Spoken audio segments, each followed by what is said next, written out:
Hello dear learners, कैसे हैं आप सब।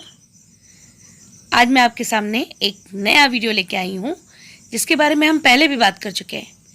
ये पोएम, इसके पहले के 2 वीडियोस होपफुली आपने चेक कर लिए होंगे, the rain on the roof.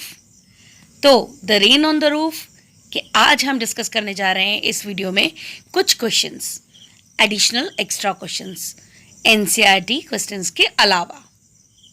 So this is Megha Pradhan and I welcome you again in my channel Rain on the Roof। चलिए डिस्कस करते हैं। देखिए ये पिक्चर आप देख सकते हैं, ये कोट स्किने हैं। रिमेंबर द ऑथर, मैंने आपको बताया था पिछले 2 वीडियो में हम इनकी पोएम डिस्कस कर चुके हैं, लाइन बाय लाइन एक्सप्लेनेशन भी समझ चुके हैं। तो आज हम डिस्कस करने जा रहे हैं कोट स्किने की poem rain on the roof के कुछ क्वेश्चंस। देखिए एक क्विक रिकैप लेते हैं कोट स्किने की बायोग्राफी का।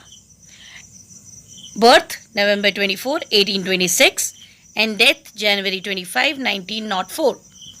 ये एक अमेरिकन लॉयर थे, जर्नलिस्ट थे, पॉलिटिशियन थे और साथ ही साथ पोएट भी थे। इनका बर्थ न्यूयॉर्क सिटी में हुआ और रेन ऑन द रूफ इनकी बहुत ही फेमस पोएम्स में से है और इनकी death at the age of 77 हो गई थी। तो ये थे हमारे कोट स्किने की बायोग्राफी। चलिए let's discuss now some additional answers. देखिए पहला आंसर, पहला क्वेश्चन है हमारे सामने, what does melancholy darkness signify in the poem rain on the roof. What does melancholy darkness signify in the poem rain on the roof. Question है melancholy darkness क्या होता है। रेन ऑन द रूफ में melancholy darkness एक word इस्तेमाल किया गया है, इसका क्या मीनिंग है। Answer, darkness is synonymous with sadness. They are saying darkness synonymous है सैडनेस से। सिनोनिमस मतलब सिनोनिम है, वर्ड आपने सुना होगा ना, हम सिनोनिम्स पढ़ते हैं। सिनोनिम्स मतलब एक जैसे वर्ड्स। सो डार्कनेस को बताया गया है सैडनेस के बराबर। Melancholy darkness is due to the rain clouds that have hidden the starry sky। तो जो melancholy darkness है, मतलब ये जो darkness है जो उदासी फैला रही है, जो sadness फैला रही है, it is because of the rain clouds। मतलब जो clouds, बादल जो घिर के आए हैं, बारिश होने को रेडी हैं, वो उन्होंने पूरे आसमान को घेर के रखा हुआ है। मैं 1 मिनट आपके लिए पेन और अवेलेबल करती हूँ, देन वी विल कंटिन्यू। अब हम यहाँ हैं, the following rains from the laden clouds is being compared to the tears that fall out our eyes। ये जो रेन है इनको कंपेयर किया गया है टीयर्स की तरह। ठीक है, जब भी कभी कोई कंपैरिजन होता है तो do you know which figure of speech is being used. Metaphor. Metaphor एक ऐसा फिगर ऑफ स्पीच होता है जो कि एक कंपैरिजन करता है, सिमिली कंपैरिजन करता है, लेकिन वो जस्ट लाइक बताता है। उसमें लाइक और एज वाले वर्ड्स इस्तेमाल किए जाते हैं।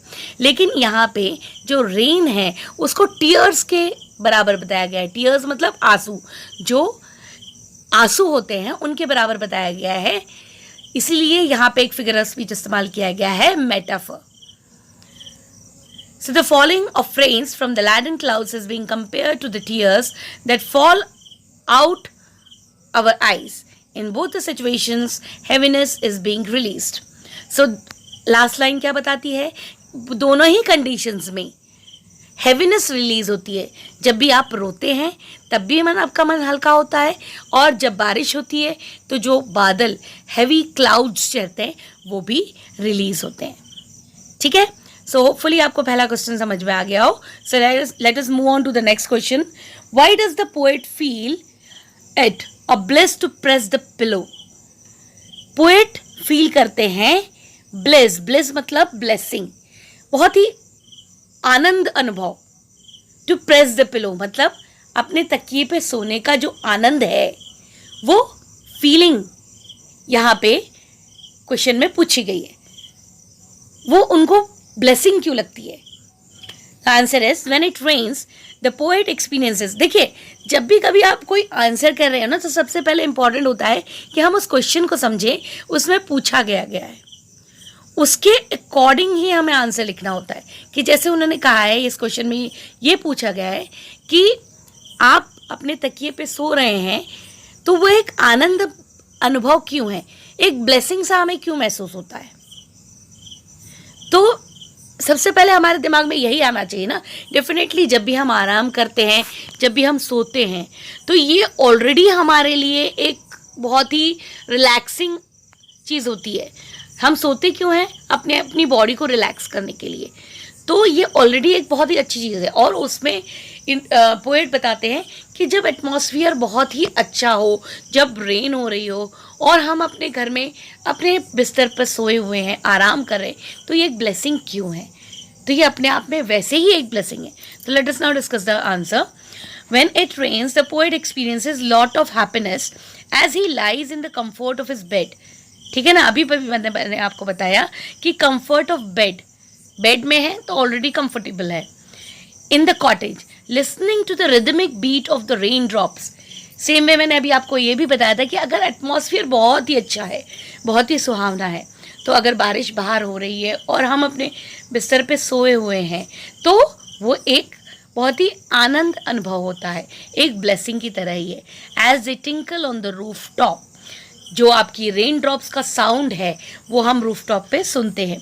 The warmth of the bed, the softness of his pillow, and the lullaby sung by the rains takes him to a world of bliss. The warmth of the bed की अच्छी गर्माहट, उन soft pillow के softness, and लुलाबी मतलब लोरी। ऐसा लग रहा है कि जैसे जो रेन ड्रॉप्स हैं वो हमारे लिए लोरी गा रहे हैं और हमें बोल रहे हैं कि हम आराम करें, हम आराम से अपने बिस्तर पे सोएं। Next, what does the poet convey when he says the humid shadows hover all the starry spheres? Poet क्या बताना चाहते हैं ये बोल के? ये वाला क्वेश्चन है आपका, ये वाला क्वेश्चन है। Just a second. Okay, so what does the poet convey when he says the humid shadows hover all the starry spheres? The poet beautifully explains how the night sky full of twinkling stars get covered by the dark moisture-laden clouds that are hovering around the atmosphere. He may be trying to convey that behind every sorrow of darkness there is a light that makes its appearance as soon as the facade, a deceptive outward appearance, makes way for it. So, the question क्या कहता है कि poet कैसे convey कर रहे हैं? When he says, क्या convey कर रहे हैं, क्या कन्वे कर रहे हैं जब वो बोल रहे हैं humid shadows over all the starry spheres.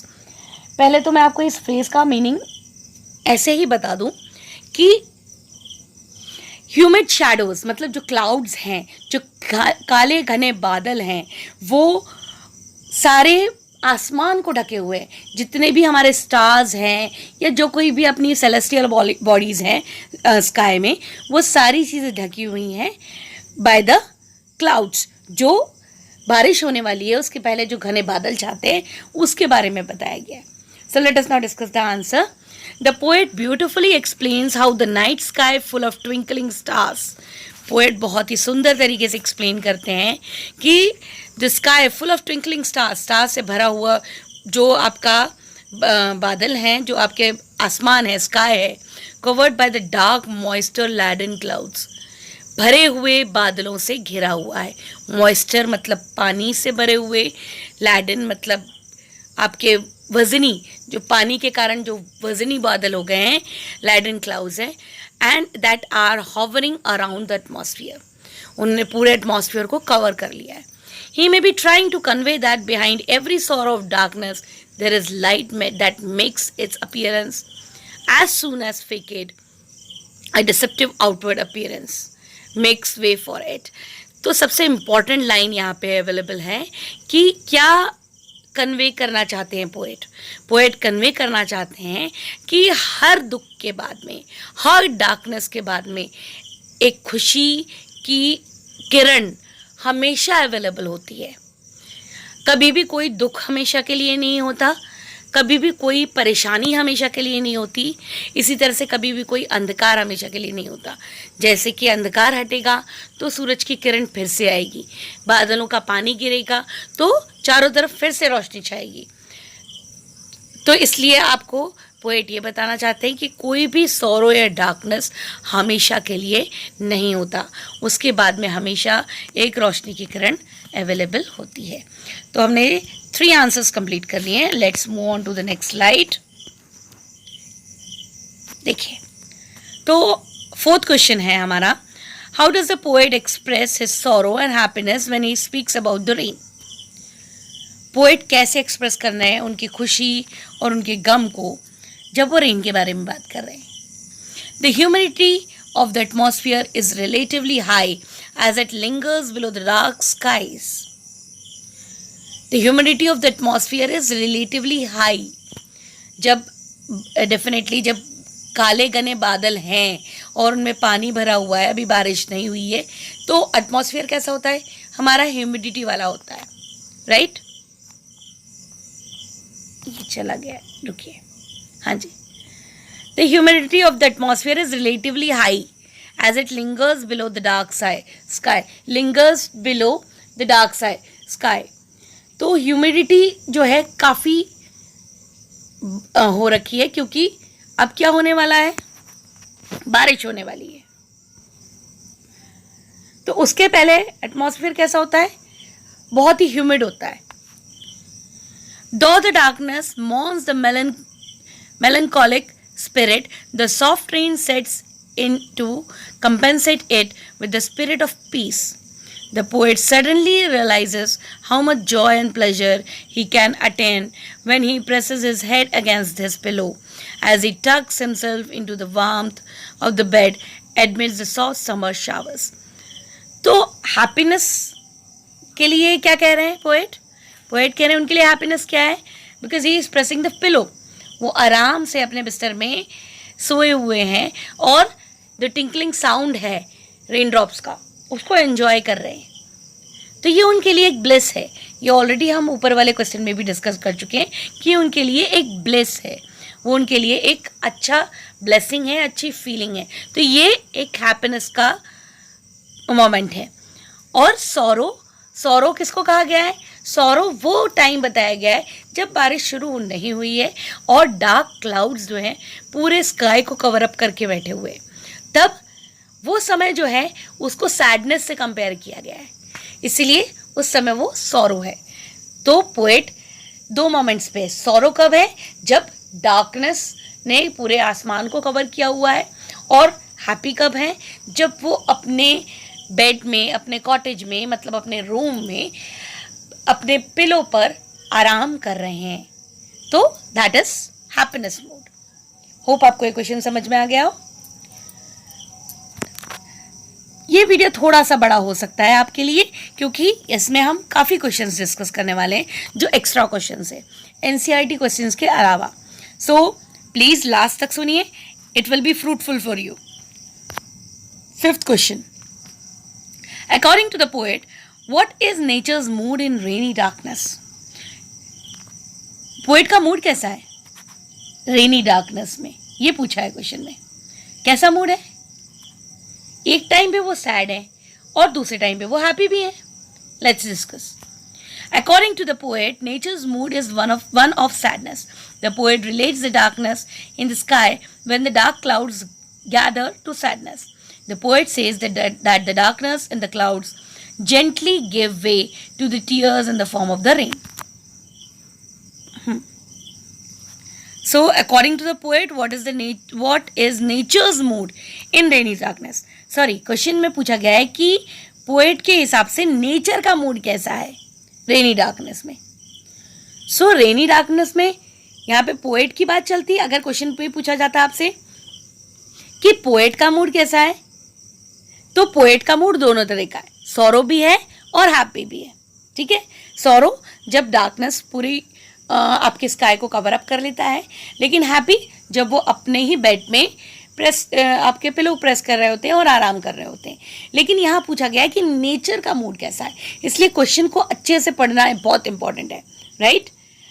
जैसे मैंने अभी मिस्टेक कर दी छोटी सी, मुझे लगा कि पोएट के बारे में पूछा है, पर ये मिस्टेक आप लोग नहीं करेंगे। आप लोग हर क्वेश्चन को अटेम्प्ट करने से पहले 2 बार पढ़ेंगे, right. So according to the poet, what is the nature's mood in rainy darkness. तो नेचर का मूड कैसा है? नेचर का मूड तो सैड है, बिकॉज उन्हें तो उन्होंने बादल घिर के आए हुए हैं। और किस तरह का बताया हुआ है नेचर का मूड, कि वो मेलैंकली सैड है, बहुत ही सैड मोमेंट है। और वो कुछ समय बाद में रेन ड्रॉप्स की फॉर्म में अपने टीयर्स को रिलीज कर रहे हैं। तो एक तरह से नेचर का मूड बहुत ही सैड है। Then next question, What feeling does the falling rain arouse in the poet? अब क्वेश्चन क्या पूछ रहा है कि किस तरह की फीलिंग पोएट के मन में आती है जब बारिश हो रही होती है। फॉलिंग रेन किस तरह की फीलिंग पोएट के मन में लाती है? The poet first describe the falling rain as the tears of the dark gloomy clouds. उन्होंने कहा है कि ये टीयर्स के बराबर बताया गया है, जो रेन ड्रॉप्स आ रहे हैं that is equal to the tears. Again एक बार फिर से बताती हूँ आपको कि ये क्या है, यहाँ पे मेटाफर है। कौन सा फिगर ऑफ स्पीच है? मेटाफर है, क्योंकि रेन ड्रॉप्स को टीयर्स के बराबर बताया गया है, right. Gloomy clouds, however, as he lies snug in his bed, listening to the patter of the rain on the shingles, the sound provides him immense pleasure, and he is lost in fantasies and memories. मैंने आपको बताया अभी थोड़ी देर पहले ही क्या कि poet का mood दोनों तरह का है। जब काफ़ी काले बादल घिरे हुए हैं तब वो सैड है, और थोड़े समय बाद में जब वो अपने बिस्तर पे आराम कर रहे हैं, अपने कमरे में आराम कर रहे हैं, तो वो हैप्पी हैं, listening to the sound of the tinkling sound of the rain, right. When do the 1000 dreamy fancies begin to weave in the poet's mind? What are these fancies? So ये कब होता है? जैसे 1000 dreamy fancies मतलब 1000 dreamy fancies मतलब बहुत सारी dreams या बहुत सारी सोच, बहुत सारी चीज़ें दिमाग में आने लग जाती हैं, और उनको बुनकर पोएट एक बड़ा ड्रीम बना लेता है। और ये फैंसीज क्या है, ये क्वेश्चन है। So when the poet in his cottage lies in his cosy bed मतलब आरामदायक bed, listening to the soft music of the rain on the roof, his mind is flooded with various thoughts and imaginations. उसका mind कैसा है? With various thoughts and imagination. उस समय उसके दिमाग में बहुत सारी चीज़ें आ रही हैं, बहुत सारे थॉट्स आ रहे हैं, बहुत सारी इमेजिनेशंस आ रही हैं। These fancies or imaginary thoughts and ideas spin threads of bright fanciful colors in his mind. तो उसके हिसाब से पोएट क्या कहते हैं कि ये जो फैंसीज हैं या जो ये सोच है, ये जो इमेजिनेशन है पोएट की, या थॉट्स हैं और आइडियाज़ हैं, वो एक तरह से स्पिन करके, जिस तरह से हम लूम बनाते हैं, वूफ बनाते हैं, मतलब लूम पर धागे को लपेट के एक कपड़ा बनाते हैं, एक वूफ बनाते हैं। वूफ वर्ड इस्तेमाल किया गया है पोएम में, वूफ बनाते हैं। इसी तरह से हम अपने इमेजिनेशंस को बुनकर भी एक कलरफुल फैंसीफुल थॉट बनाते हैं हमारे माइंड में, right. Do you think the poet enjoys the rain? Poet rain को एंजॉय कर रहे हैं? देखते हैं। At first, when the clouds gather and rain starts, the poet is filled with dismay and gloom at the gathering darkness. His mood is somber. तो जब पहले के टाइम पे देखिए, ये क्वेश्चन बार बार आ रहा है, तो डेफिनेटली अब ये थॉट क्लियर है आपका। ये इस तरह की चीज़ें, मतलब एक ही चीज़ को वो अलग अलग तरीके से पूछ रहे हैं, एक ही चीज़ को घुमा के पूछ रहे हैं कि पहले पोएट का मूड कैसा था और बाद में कैसा था। तो पहले वो सैड थे बिकॉज डार्क क्लाउड्स पूरे स्काई को घेरे हुए थे। हिज मूड इज सोबर, मतलब उस समय वो एक सैड मूड में था, melancholy sadness. However, the patter of the raindrops on the shingles soon soothes him, and his mind is filled with imagination and fond memories of his mother. Yes, important. क्या कि ना केवल वो enjoy कर रहे हैं रेनड्रॉप को, पैटर sound को, जो टिंकलिंग साउंड है शिंगल्स पे हो रहा है. शिंगल्स मैंने आपको पिछली वीडियो में भी बताया है. अगर आपको इस वर्ड का मीनिंग नहीं आ रहा है तो आप मेरे पहले के वीडियो में जाकर देख सकते हैं, राइट. और अगर आपको आ रहा है तो इस वीडियो के लिए इसमें आप कमेंट करके मुझे बता सकते हैं कि शिंगल्स का मतलब क्या है, राइट. ओके, सो मैं आपके कमेंट्स का वेट करूँगी. यस, नाउ वो कहते हैं कि जो साउंड है, जो आपका पैटर साउंड है, वो तो सूदन्स कर ही रहा है, मतलब वो तो दिल को अच्छा लग ही रहा है. उसके साथ साथ जो मेमोरीज़ हैं उनकी मदर की, वो भी बहुत उस समय इतनी आ रही हैं कि वो अपनी मदर को याद करते हुए एक अच्छा अनुभव कर रहे हैं. Okay, so that was our 8th answer. चलिए नेक्स्ट क्वेश्चन पे बढ़ते हैं. What is the central idea of the poem rain on the roof? Yes, central idea क्या है रेन ऑन द रूफ का, मतलब एक थीम क्या है एक्चुअली हम बोल सकते हैं. The central idea of the poem rain on the roof is that nature brings solace to the mind. The poet derives immense happiness from lying in the bed listening to the sound of the rain falling on the roof of his cottage. He is lost in the dreams as many fancies and memories crowd his mind. So what is the central idea of the poem? देखिए, इतने सारे questions discuss करने के बाद में आपको at least एक बात तो समझ में आ ही गई होगी कि बार बार एक ही चीज़ बताई गई है कि पोएट का मूड बिगिनिंग में कैसा है और बाद में कैसा है. बिगिनिंग में जब रेन हुई नहीं है, बारिश अभी हुई नहीं है, सिर्फ डार्क क्लाउड्स चारों तरफ घिराए हैं, उस समय पोएट सैड है. मेलंकली डार्कनेस, मेलंकली सैडनेस के बराबर बताई गई है, राइट. तो उस समय पोएट का मूड सैड है, लेकिन जैसे ही रेन होने लग जाती है तो उसकी साउंड, उसका जो टिंकलिंग साउंड है जो शिंगल्स पे पड़ रहा है, उसका जो पैटर साउंड है, वो एक अलग लेवल की खुशी पोएट के अंदर लेके आता है. और उसी बारिश की आवाज़ के साथ साथ उसको बहुत सारी मेमोरीज रिकॉल होती हैं और उन मेमोरीज में वो अपनी मदर को भी रिकॉल करता है.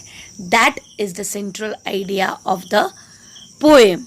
और ये ऑलमोस्ट हर आंसर में आपको देखने को मिला. तो होपफुली आपको क्वेश्चन कैसा भी आए, आप इन चीज़ों के अराउंड आंसर अटेम्प्ट कर सकते हैं, right. So what is the central idea of the poem? मैं आपको एक बार और पढ़ के बताती हूँ. The central idea of the poem rain on the roof is that nature brings solace to the mind. Nature जो है माइंड को एक अलग लेवल की फीलिंग लाता है. The poet derives immense happiness. किस तरह की फीलिंग? हैप्पीनेस की feeling. Lying into the bed, अपने बेड में, अपने कॉटेज में सोने की फीलिंग, जो कि अच्छी सी फीलिंग है. और उस साउंड को सुनते हुए अपने आप में बहुत सारे ड्रीम्स आना और साथ ही साथ मदर को रिकॉल करना, right. So how is the mood off the poem contrasted with the mood off the darkness? Poet के मूड को कैसे डार्कनेस के ऑलमोस्ट सेम बताया है, या सेम ना मान के आप मतलब कैसे कॉन्ट्रास्ट बताया गया है. Whereas the darkness is in sad and gloomy mood. Darkness तो सैड है, ये हम पहले भी सुन चुके हैं, लेकिन पोएट तो हैप्पी है. लेकिन वो पहले तो सैड ही था ना. The poet is in a happy mood as he considers it bliss to lie comfortably in bed, pressing the head against the pillow and listening to the music made by the showers of the rain. So darkness जो है वो sad है, लेकिन poet जो है वो happy है. इस तरह से वो एक दूसरे को कॉन्ट्रास्ट कर रहे हैं. कॉन्ट्रास्ट कर रहे हैं मतलब हम एक तरह से कह सकते हैं कि ऑपोजिट बिहेवियर रखकर एक दूसरे को मैच कर रहे हैं. ऑपोजिट बिहेवियर रखकर एक दूसरे को मैच कर रहे हैं, राइट. तो डार्कनेस सैड है, लेकिन पोएट जो है हमारे हैं वो बहुत ही हैप्पी है, because he is feeling as it is a bliss. ठीक है. ओके, चलिए अब हम नेक्स्ट स्लाइड पे आते हैं। ये है हमारा लॉन्ग टाइप क्वेश्चन। ओके, अभी तक हमने शॉर्ट टाइप क्वेश्चंस को डिस्कस किया। Let us now discuss the long answer type question. चलिए तो डिस्कस करते हैं हमारा question. Right A short paragraph on your analysis of the poem rain on the roof. तो अगर हम एनालिसिस करें इस पर्टिकुलर पोएम का, तो दो तीन चीज़ें हमारे सामने आई हैं। एक तो ये एक नेचर पोएम है जिसने नेचर की खूबसूरती को बताया है, और जो बारिश होती है, जो रेन होती है, उसकी खूबसूरती को बताया। लेकिन बारिश होने से पहले जो घने काले बादल छाते हैं, जिसकी वजह से एक थोड़े समय के लिए एक सैडनेस सी, ऐसा महसूस होता है कि सैडनेस बिखर गई है। लेकिन जैसे ही बारिश होना शुरू होती है, वैसे ही सब चीज़ें बड़ी अच्छी और सुहावनी लगने लग जाती हैं। तो ये था नेचर का पॉइंट ऑफ व्यू। लेकिन साथ ही साथ हम पोएट की भी बात करते हैं, पोएट के मूड की बात करते हैं। पोएट का मूड दो तरह से बताया गया है। पोएट का मूड शुरू में सैड है, पोएट हैप्पी भी है। पोएट जो है हैप्पी भी हैं। क्यों? क्योंकि वो अपने घर में, अपने रूम में, अपने बेड पर आराम से अपना समय निकाल रहे हैं और आराम कर रहे हैं। और एट द सेम टाइम वो क्या सुन रहे हैं?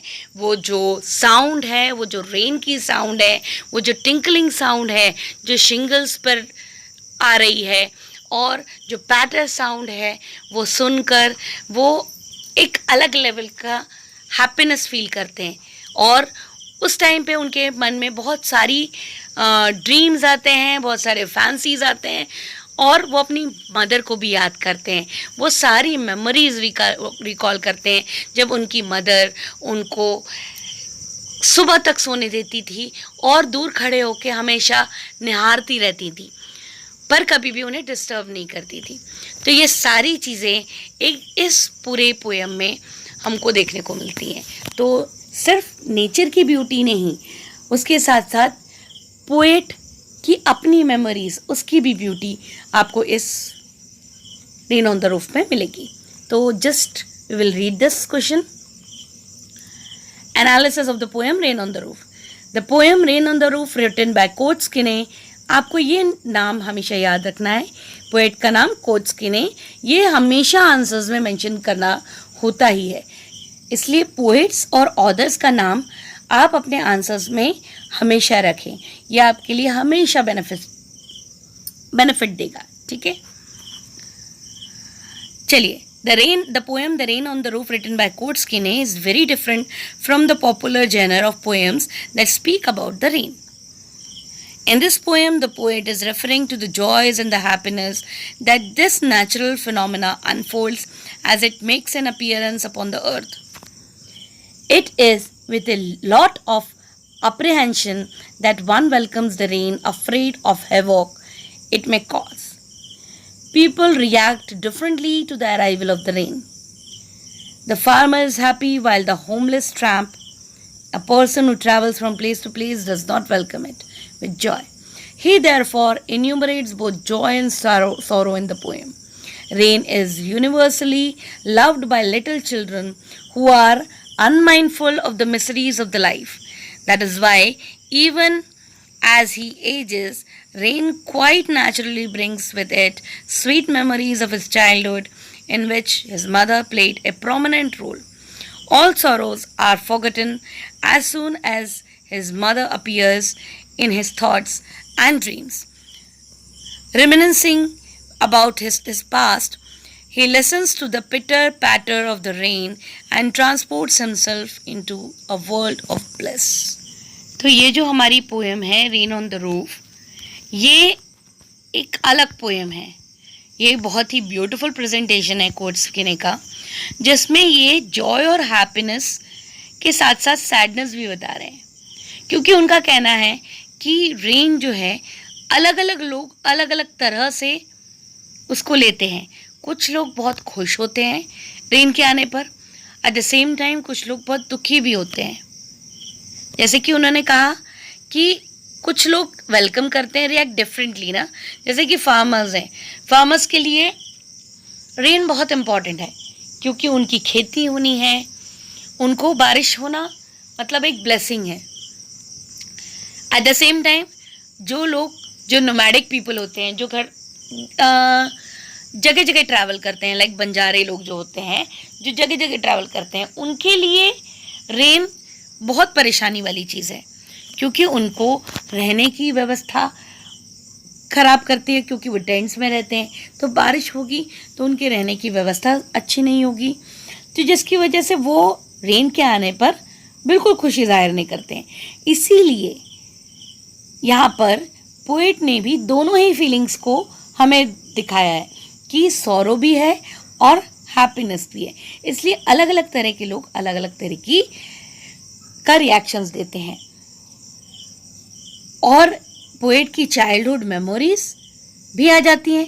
तो इसके साथ इससे हमें ये समझ में आता है कि बच्चे जो होते हैं उनको किसी चीज़ से कोई मतलब नहीं होता, उनके लिए रेन एक अच्छा अनुभव है, क्योंकि वो बारिश में नहा सकते हैं, बारिश में घूम सकते हैं, वो उस मोमेंट को एंजॉय करते हैं in spite of all the things that may happen because of rain.